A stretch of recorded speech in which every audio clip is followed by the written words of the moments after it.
অসম জাতীয়তাবাদী যুৱ ছাত্ৰ পৰিষদে বিগত বছৰৰ দৰে এইবাৰো ৰহাত ডক্টৰ ভূপেন হাজৰিকা সাংস্কৃতিক মঞ্চত জ্যেষ্ঠসকলক এটা সম্বৰ্ধনা অনুষ্ঠান তাৰ লগত সংগতি ৰাখি আমি আমন্ত্ৰণ কৰি অনা বিহু দলসকলৰ বিহু নৃত্য পৰিৱেশন ইতিমধ্যে আমাৰ চলি আছে। আমি আমাৰ অসম জাতীয়তাবাদী যুৱ ছাত্ৰ পৰিষদৰ কেন্দ্ৰীয় সমিতিৰ নিৰ্দেশ মৰ্মে জিলা কমিটি, আঞ্চলিক সমিতি আৰু শাখা সমিতিসমূহৰ সাত বিহুৰ ভিতৰত অসমৰ বাপতি সাহোন ৰঙালী বিহুটিক আদৰিবৰ কাৰণে আমাৰ কাৰ্যসূচী হাতত দিছে। সেই অনুসৰি আমি অসম জাতীয়তাবাদী যুৱ ছাত্ৰ পৰিষদে আজি 16 এপ্ৰিল তাৰিখে ডক্টৰ ভূপেন হাজৰিকা সাংস্কৃতিক মঞ্চ পুৰণা চাৰিআলিত আমি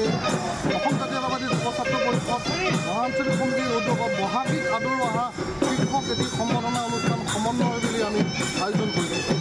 কেইগৰাকী বিশেষ ব্যক্তি সম্বৰ্ধনা হয়, বৰ্তমান আজি আমি 31গৰাকী জ্যেষ্ঠ নাগৰিক